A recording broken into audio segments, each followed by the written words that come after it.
Bismillahirrahmanirrahim. Assalamualaikum warahmatullahi wabarakatuh. Bismillah, walhamdulillah, wassalatu wassalamu ala rasulillah, wa ala alihi wa sahbihi wa mawala, amma ba'du. Ya, ayyuhatulab, kaifahalukum? Ahlan wa sahlan wa marhaban. Bagaimana kabarnya? Mudah-mudahan antum berada dalam lindungan Allah, ya, kita semua sehat. Dan alhamdulillah pada hari ini kita bisa bertemu kembali, khususnya untuk kelas C, ya, karena kemarin kita sudah pernah ketemu walaupun belum pernah bertatap muka. Tapi kalau untuk kelas D dan E, nah, salam kenal, ya, dari Ibu, ya. Dan mulai hari ini insya Allah kita akan bersama-sama belajar, ya, khususnya untuk hari ini adalah mata kuliah ilmu fikih, ya. Hanya untuk mata kuliah ilmu fikih ini, materi yang akan diberikan itu bukan materi tentang bagaimana pelaksanaan ibadah, misalnya tata cara sholat atau juga hukum sholat, ya, syarat sholat atau syarat puasa dan lain sebagainya, karena itu sudah dibahas di praktek ibadah.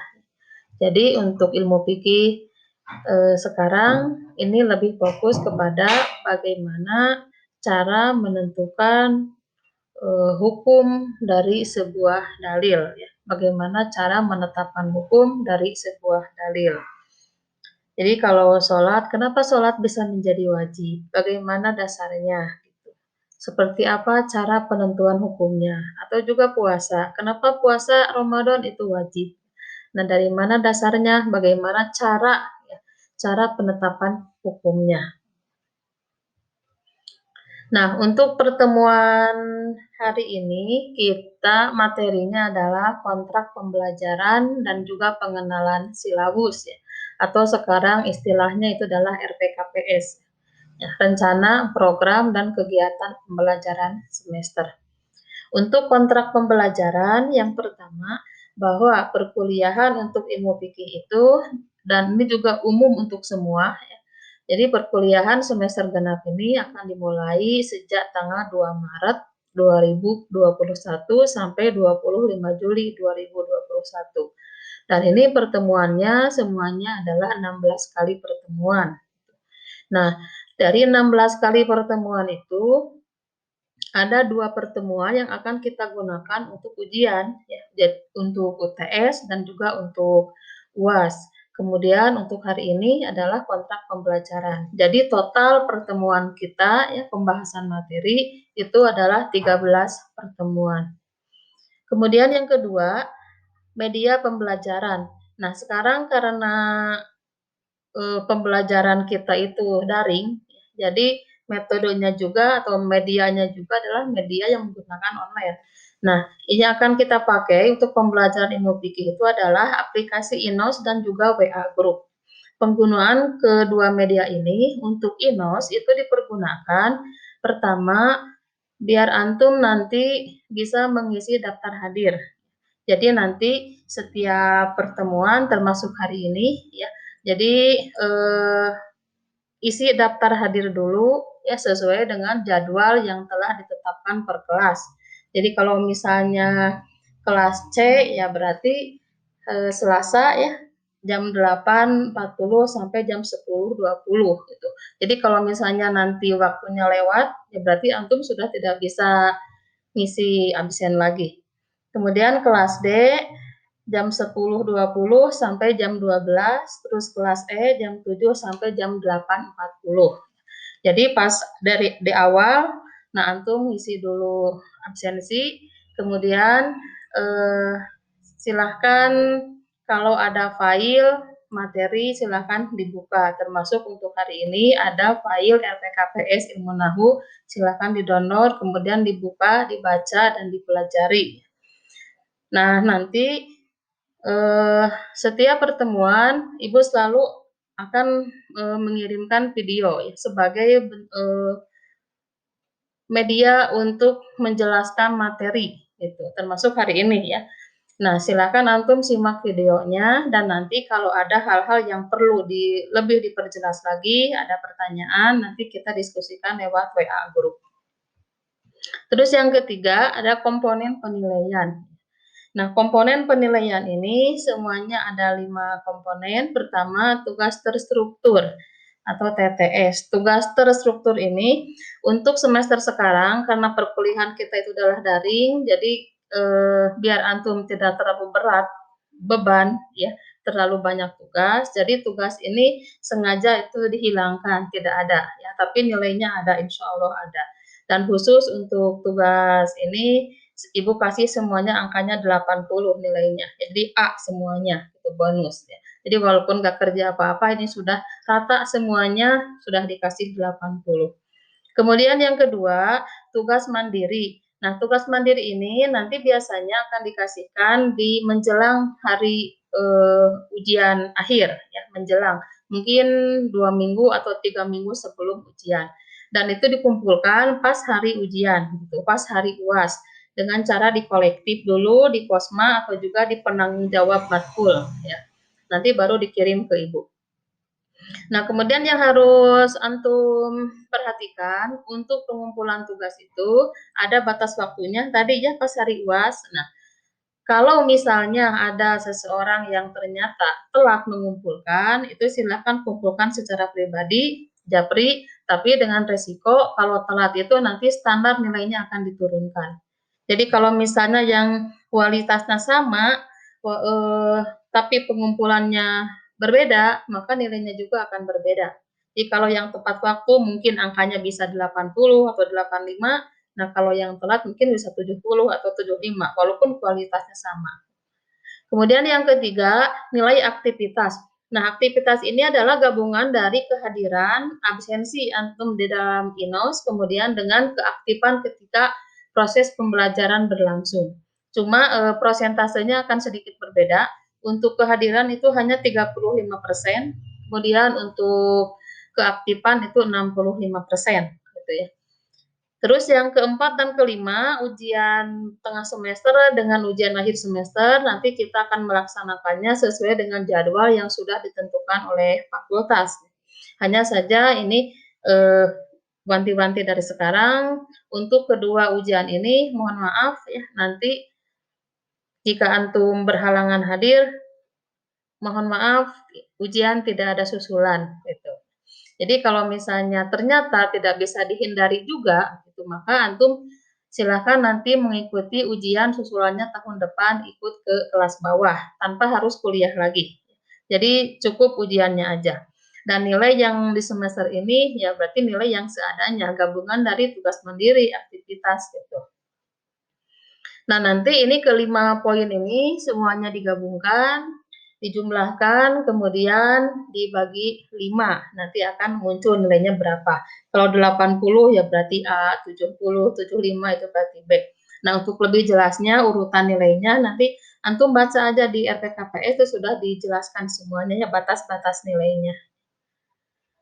Nah, mungkin itu ya untuk kontrak pembelajaran dan sekarang kita ke yang kedua yaitu pengenalan RPKPS ilmu fikih. Di silabus atau di RPKPS yang ada di file sudah dijelaskan materi apa saja yang akan kita bahas selama 1 semester ini. Yang pertama itu pengertian, fungsi, dan kajian usul fikih. Ya. Nah, tadi di awal itu namanya adalah ilmu fikih ya, tapi sudah dijelaskan bahwa kita itu akan lebih fokus kepada bagaimana cara penetapan sebuah hukum dari yang diambil dari dalil. Nah, itulah adalah salah satu pengertian dari usul fikih.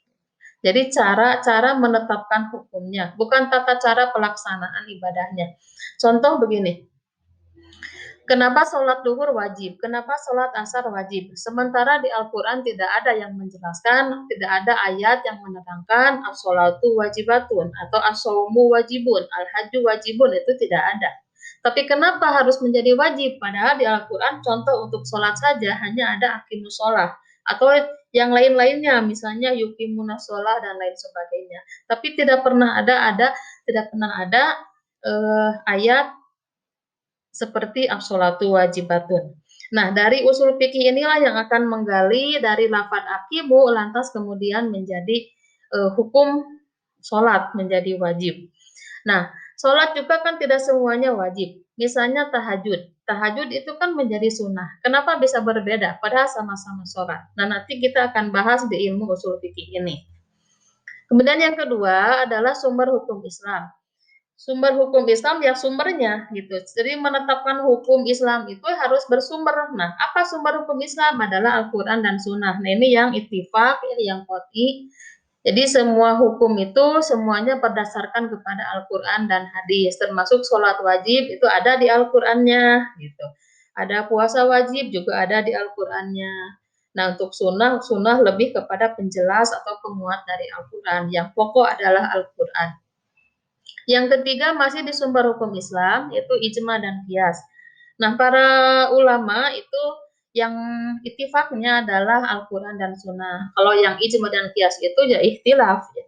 Kalau menurut jumhur ulama atau ahlus sunnah wal jamaah, nah ini 4 ditambah dengan ijma dan qiyas. Nah, untuk ijma adalah kesepakatan para ulama tentang hasil ijtihad. Jadi ketika ada suatu masalah yang belum ditetapkan hukumnya, kemudian para ulama berijtihad, nah hasil ijtihadnya itu disebut dengan ijma.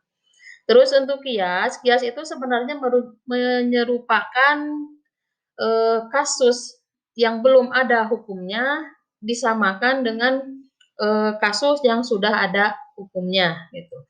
Nah, menurut para ahli usul fikih, kias ini termasuk disebut juga adalah metode ijtihad. Metode ijtihad yang qot'i, metode ijtihad yang ittifaq itu hanya satu, yaitu kias. Jadi menyerupakan ya. Contoh ini, salah satu contoh dari kias ini, misalnya sekarang itu kan ada narkoba, ada ekstasi, ada sabu, ada ganja gitu. Nah, apa sih hukumnya ganja? Apa hukumnya narkoba?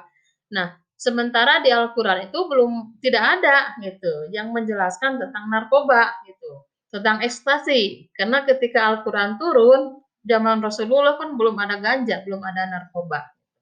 Nah, maka dikiaskanlah gitu narkoba itu dengan sesuatu yang mirip yang sudah ada jelas dalam Al-Qur'an gitu. Nah, di sini ada 4 rukunnya, ada hukum, ada asal, kemudian ada far'un, ada juga ilat. Yang pertama cari dulu ilatnya. Ilat itu adalah penyebabnya, alasannya.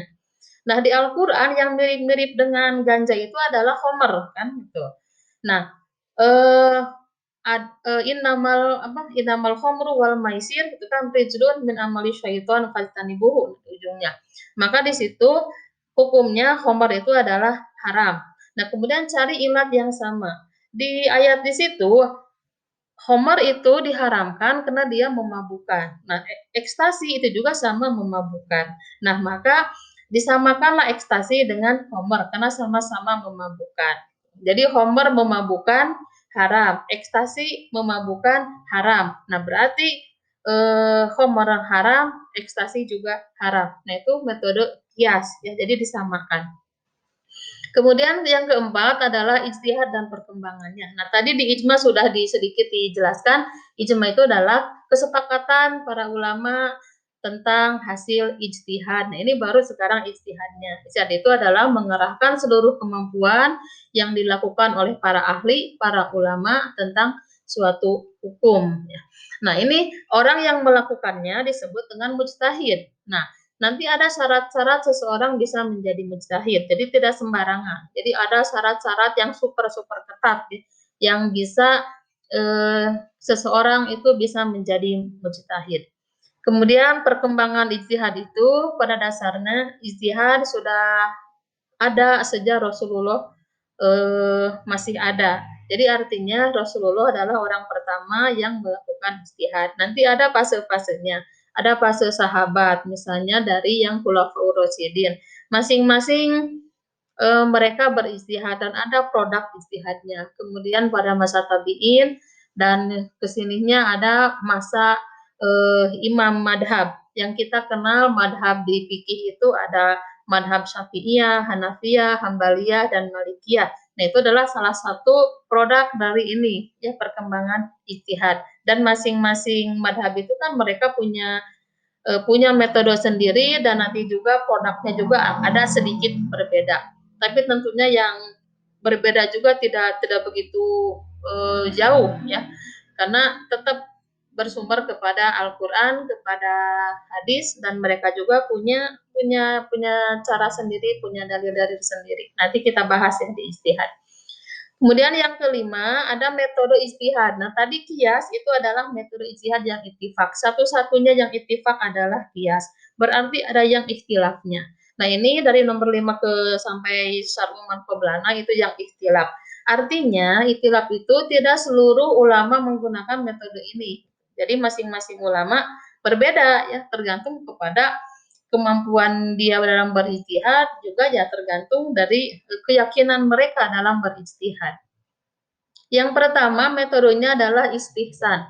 Secara umum istihsan itu adalah pengalihan kias gitu. Pengalihan dari satu kias dengan ke kias yang lain. Contohnya untuk yang istihsan misalnya begini. Ada air bekas jilatan binatang gitu, binatang. Kalau air bekas jilatan binatang buas seperti harimau, itu kan jelas itu hukumnya najis airnya. Dalam artian tidak sah dipakai untuk wudhu gitu.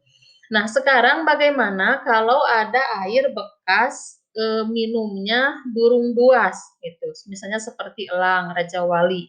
Nah, itu hukumnya najis apa tidak gitu. Nah, kita kiaskan. Nah, contoh kiasnya kalau misalnya si burung elang kita kiaskan ke binatang buas karena sama-sama buas, gitu, dikiaskan ke harimau karena sama-sama buas, berarti air bekas jilatan burung elang itu hukumnya najis.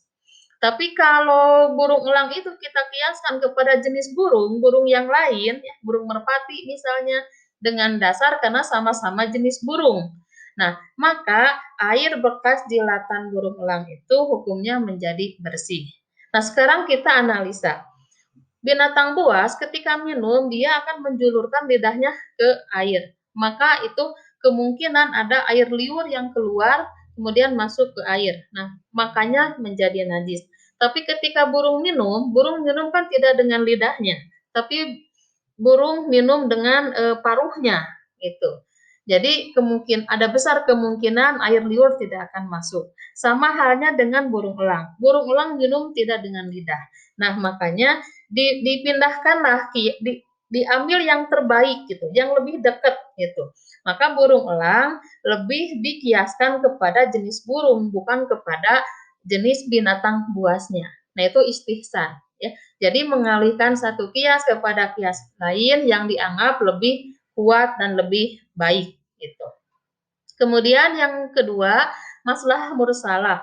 Nah, maslahah mursalah ini intinya adalah kepada al-maqasidus syar'iyyah gitu. Jadi tujuan syara itu ada 5. Ada hifdudin, hifdun nasab, hifdun nafas, hifdul akli ya, hifdul mal. Nah, salah satunya di maslahatul mursalah adalah ketika zaman Umar bin Khattab, yaitu pembukuan Al-Qur'an. Di Al-Quran, di hadis juga tidak disebutkan kalau Al-Quran itu harus dibukukan. Nah, sementara pada zaman Umar, karena Umar merasa kalau Al-Quran tidak dibukukan, nanti umat-umat hari ini itu orang tidak akan bisa membaca Al-Quran lagi. Karena kalau Al-Quran hanya ada di kepala para hafid, maka nanti ketika hafid itu meninggal, maka Al-Quran akan ikut hilang. Nah, itu dasarnya kepada hifdudin, ya, menjaga agama. Jadi intinya di maslahatul mursalah itu adalah demi kemaslahatan umat. Terus metode selanjutnya adalah istishab. Istishab itu intinya adalah menetapkan suatu hukum, tetapnya suatu hukum sebelum ada yang merubahnya, atau tidak tetapnya suatu hukum sebelum ada yang merubahnya. Contoh, di Al-Quran, puasa yang wajib bagi umat Islam itu adalah Ramadan. Nah, sampai kapanpun puasa yang wajib hanya Ramadan. Jadi tidak mungkin akan dilakukan puasa wajib itu di bulan Syawal gitu. Tapi kalau yang kodok lain soal ya. Kodok itu bayar hutang. Ini yang wajibnya gitu. Jadi tetap aja selamanya gitu puasa wajib hanya di bulan Ramadan gitu, dilakukannya. Dan karena Al-Quran sudah tidak turun lagi ya berarti penetapan puasa wajib di bulan Ramadan itu tidak akan pernah berubah sampai kapanpun. Nah, ada juga yang kebalikannya tadi, karena di Al-Quran tidak pernah disebutkan kalau puasa wajib itu di bulan Rajab, nah maka selamanya tidak akan pernah ada hukum puasa wajib di bulan Rajab.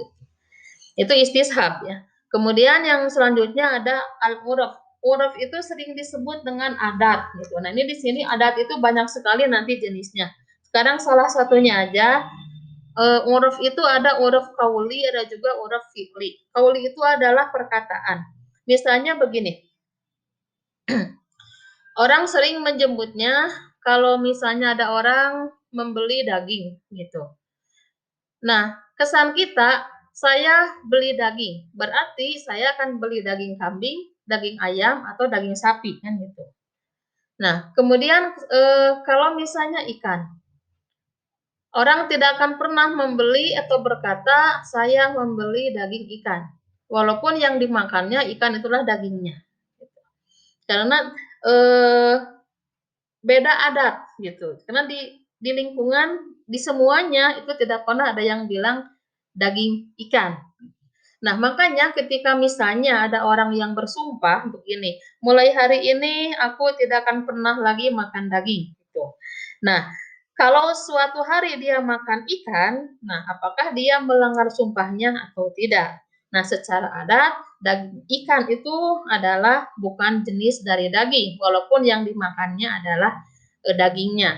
Nah, itu disebut dengan uruf kauli. Berarti dia tidak melanggar sumpahnya. Selanjutnya ada metode sadu dariah. Sadu dariah itu adalah menutup jalan yang nantinya bisa menjurus ke haram, ke maksiat. Nah, di sadu dariah ini ada juga bandingannya, itu fathu dariah, kebalikannya berarti membuka jalan ke arah yang baik. Misalnya untuk fathu dariah, kita tahu bahwa menuntut ilmu itu wajib ya, tholabul ilmi faridatun. Nah, maka menyediakan fasilitas untuk belajar itu hukumnya menjadi wajib pula gitu.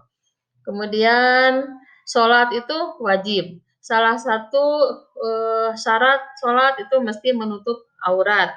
Nah, maka kita memakai pakaian yang menutup aurat atau membeli pakaian yang bisa menutup aurat itu juga hukumnya menjadi wajib. Atau yang satu dariah di Al-Quran dijelaskan la taqrabuz zina, ya, janganlah kamu mendekati zina. Berarti zina hukumnya adalah haram.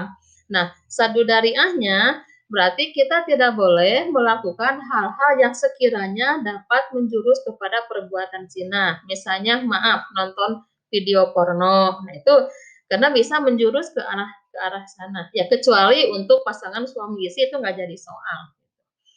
Kemudian yang terakhir ada syar'u man qablana. Ini adalah syariat sebelum kita. Maksudnya adalah syariat sebelum Rasulullah. Di syar'u man qablana ini ada yang masih bisa dilakukan, ada juga yang tidak bisa dilakukan. Yang menentukannya adalah tetap Rasulullah. Misalnya kita tahu di risalahnya Nabi Daud itu puasanya kan selang 1 hari. Nah, untuk umat Nabi Muhammad juga ini masih diperbolehkan, karena Rasulullah tidak pernah melarang umatnya untuk melakukan puasa tersebut. Tapi kalau misalnya di risalahnya, di syariatnya Nabi Musa itu ketika orang akan bertobat, itu dia harus bunuh diri. Nah, untuk di syariatnya Nabi Muhammad, jelas kan bunuh diri merupakan dosa besar. La taqtulun nafsal lati haramallah. Nah, itu syariat yang sudah dihapus.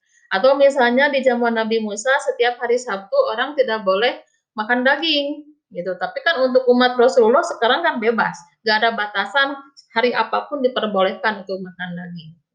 Jadi ada syariat-syariat yang masih bisa dilakukan hari ini, umat Rasulullah ada juga yang tidak bisa dilakukan. Nah, itu metode ijtihadnya. Kemudian sekarang yang ke-8 sampai ke-12 itu adalah kaidah pemahaman lafaz. Ini karena kita adalah BSA, ya, kita jurusan Bahasa dan Sastra Arab, jadi pembelajaran ilmu fikih juga ini lebih difokuskan kepada pendekatan bahasa gitu. Yang pertama, pemahaman lafaz dari segi kejelasan artinya. Nah, untuk kejelasan arti ini ada 2 jenis, dibagi 2 jenis. Yang pertama ada lafaz yang terang, ada juga lafaz yang tidak terang. Nanti yang terang dan tidak terang ada lagi sub-subnya, yang masing-masing punya 4. Contohnya untuk yang terang ada lafaz dohir. Dohir itu memahami lafaz sesuai makna dohirnya, gitu, sesuai makna yang ada di situ. Misalnya di Al-Quran ada ahalallahul bai'a wa harrama riba. Nah, berarti pemahaman kita ahalallahul bai'a, Allah menghalalkan jual beli. Berarti hukum yang ada di situ adalah jual beli hukumnya halal. Kemudian wa harrama riba, berarti riba hukumnya haram. Nah, itulah pengertian secara dohir. Jadi sesuai yang ada saja di situ, di dalam lafadznya. Kemudian untuk yang tidak jelas, yang kurang jelas artinya, misalnya ada lafadz khofi, ya. Khofi itu satu lafadz, tapi dia bisa mencakup yang lainnya, yang maknanya serupa, gitu. Misalnya di Al-Quran ada ayat as-sariqu was-sariqatu faqta'u aydiyahuma. Semua pencuri, baik laki-laki ataupun perempuan, itu wajib dipotong tangan hukumannya. Nah, sekarang apa yang disebut dengan sirkah? Sirkoh. Apa yang disebut dengan asari? Nah, mencuri itu adalah mengambil hak milik orang lain yang disimpan pada tempatnya dengan cara yang sembunyi-sembunyi. Itu definisi dari mencuri. Jadi kalau misalnya uang, HP, itu kan milik seseorang dan pasti disimpannya di tempat yang sesuai. Misalnya simpan uang di dompet, dompetnya di dalam rumah gitu. HP juga misalnya disimpan di tas, kita bawa. Tapi kalau misalnya kita nemu uang di solokan, nah berarti itu bukan mencuri karena uang tidak mungkin disimpan di solokan. Atau ada HP di tengah jalan, itu juga bukan mencuri. Itu nanti lain lagi urusannya, ya. Kemudian dengan cara sembunyi-sembunyi, jadi ngenap-ngenap. Itu definisi dari mencuri. Nah, sekarang apakah pencopet masuk kepada kategori pencuri atau tidak? Karena dia ngambilnya di tempat ramai. Kemudian koruptor, apakah masuk kepada kategori mencuri atau tidak? Terus perampok, ngambil secara terang tangan. Nah, itu mencuri atau tidak? Nah, kalau misalnya itu dimasukkan ke kategori mencuri, maka hukuman bagi mereka, bagi pencopet, bagi perampok, bagi koruptor adalah sama, dipotong tangan. Nah, ini disamakan karena intinya adalah mengambil hak milik orang lain. Itulah yang disebut dengan lafaz yang kurang jelas itu. Terus yang selanjutnya ada lafaz dari segi penggunaannya. Nah, ini digunakan, ada lafaz digunakan secara hakikat atau juga secara majaz. Nah, majaz di sini berbeda dengan majaz yang kita kenal di ilmu balaghah, ya. Ada sedikit perbedaan. Misalnya untuk lafaz di ayat hurrimas alaikum ummahatukum. Diharamkan bagi kamu untuk menikahi ibu-ibu kamu. Artinya seorang laki-laki tidak boleh menikahi ibu-ibunya, baik ibu kandung, ibu mertua, ibu tiri, ya. Nah, itu tidak boleh menikahinya. Nah, apakah nenek boleh tidak dinikahi? Sementara di ayatnya tidak ada wajadatikum, ada juga wabanatikum gitu. Nah, nenek itu dimasukkan ke kategori ummahat hukum gitu. Karena nenek adalah ibunya dari ibu, begitu. Nah, pemanaan ummahat hukum dimanai dengan nenek itu disebut dengan pemanaan secara majaz. Jadi ada sedikit berbeda ya dengan yang ada di balaghah. Kalau yang hakikat ya hakikat yang sesuai makna aslinya. Terus yang selanjutnya ada dari segi kandungan pengertian, itu ada am dan juga yang khos. Am itu umum, kalau khos itu lebih ke khusus, ya. Nanti yang umum bisa dijadikan khos itu dengan cara tahsis, ya. Untuk tahsisnya itu caranya banyak, ada menggunakan istisna, ada menggunakan badal, ya. Misalnya kalau di ayat ini wal asri innal insana lafi khusr. Nah, dari ayat di situ dijelaskan bahwa setiap orang itu pasti akan rugi, termasuk kita. Kita pasti akan rugi. Nah, illal ladzina amanu, kecuali orang-orang yang beriman. Itu dikecualikan. Berarti kalau kita beriman, berarti kita nggak ikut rugi. Itu namanya tahsis, ya. Selanjutnya ada sigot taklif. Nah, di sigot taklif ini ada dua jenis akan kita bahas, yaitu amar dan nahi. Nah, tadi di awal ada di ayat aqimus sholah. Nah, di situ. Ini sedikit menganalisa untuk hukum sholat. Di Al-Quran yang ada adalah aqimus sholah, tidak ada sholatu wajibatun. Nah, aqimu itu adalah fi'il amr. Sementara menurut kaidah usul fikih, kaidah usuliyah ada al-aslu fil amri lil wujub. Nah, setiap amar itu menunjukkan kepada wajib, maka aqimus shalah itu hukumnya menjadi wajib gitu. Jadi walaupun tidak ada ungkapan as-sholatu wajibatun, sholat akan tetap menjadi wajib karena yang digunakannya adalah lafadz fi'il amar aqimu gitu. Tapi kita harus tahu juga, tidak semuanya fi'il amar menunjukkan wajib. Ada di ayat lain wa minal laili fatahajjad bihi. Nah, itu tahajjud itu adalah fi'il amr juga. Berarti tahajud hukumnya menjadi wajib juga kan? Tapi kita lihat di ujung ayat ada fatahajjad bihi nafilatan laka. Nah, bertahajudlah engkau sebagai tambahan ibadahmu. Nah, karena ada lafaz nafilatan, maka tahajud tidak menjadi wajib, maka berubah hukumnya menjadi sunnah. Nah, jadi untuk menetapkan hukum dari sebuah dalil itu tidak bisa dipotong-potong ayatnya. Harus dipahami secara keseluruhan, kemudian juga harus digabungkan, dicari lagi ayat lain. Jadi disatukan. Terus untuk yang nahi, ini fi'il nahi misalnya tadi udah ada di ayat la taqrabu zina, itu la taqrab itu kan fi'il nahi. Nah, kaidah usuliyahnya al aslu fin nahyi li tahrim. Jadi fi'il nahi itu pada dasarnya adalah untuk haram ya. Itu pada dasarnya. Tapi ada juga yang tidak kepada haram gitu. Ada nantinya bisa ke makruh, ada juga bisa ke mubah, tergantung kepada konteks dan juga tergantung kepada dukungan ayat-ayat yang lain. Atau juga nanti dilengkapi dengan hadis. Yang ke-13, ini dilalah atas hukum. Ini terakhir untuk pemahaman lafaz. Di dilalah atas hukum itu ada dua hal yang akan kita bahas nanti, yaitu mantuk dan mafhum. Mantuk itu memahami lafaz sesuai yang diungkapkan. Misalnya di Al-Quran ada wala takul lahumma ufin. Nah, janganlah engkau mengatakan kepada orang tua. Nah, apakah mengungkapkan saja yang dilarang oleh Al-Quran? Atau misalnya yang lain juga, kalau yang lain boleh sementara yang tidak boleh gitu. Tidak boleh berarti kalau memukul boleh. Nah, apakah seperti itu atau tidak? Nah, makanya untuk mantuk itu selalu ada mafhumnya. Nah, kalau mantuk memahami lafadznya saja, ya yang ada yang diungkapkan, kalau mafhum dipahami ayatnya gitu. Mengatakan saja sudah tidak boleh, apalagi memukul. Nah, itu mafhumnya. Maka nanti di mafhum itu ada dua hal lagi, ada yang muwafaqoh, ada juga yang mukhalafah. Muwafaqoh itu adalah hukum yang lebih berat dari apa yang ada di dalam ayat. Mengatakan tidak boleh, apalagi memukul gitu. Dan nanti mafhum mukhalafahnya kebalikannya. Kalau mengatakan tidak boleh, nah berarti harus apa? Ya, wakul lahuma kaulan karimah. Maka berbicara dengan orang tua dengan perkataan yang baik-baik. Itu mafhum mukhalafah. Tapi juga tidak semua ayat ada mafhum mukhalafahnya. Yang jelas kalau mantuk dan mafhum hampir semuanya ada. Kemudian yang terakhir ada ta'arudul adillah. Nah, ini mananya kalau secara umum ta'arudul adillah itu dalil-dalil yang bertentangan. Tapi kalau kita pahami Al-Quran sendiri menyebutkan wa ma khalaqtu hadza batila. Kalau Allah itu tidak pernah menciptakan apapun dengan cara yang sia-sia, termasuk kalamnya. Jadi tidak mungkin ada yang sia-sia. Nah, berarti bagaimana kalau misalnya ada ayat yang seolah-olah bertentangan gitu. Ya kita cari jalan keluarnya, ada cara penyelesaiannya.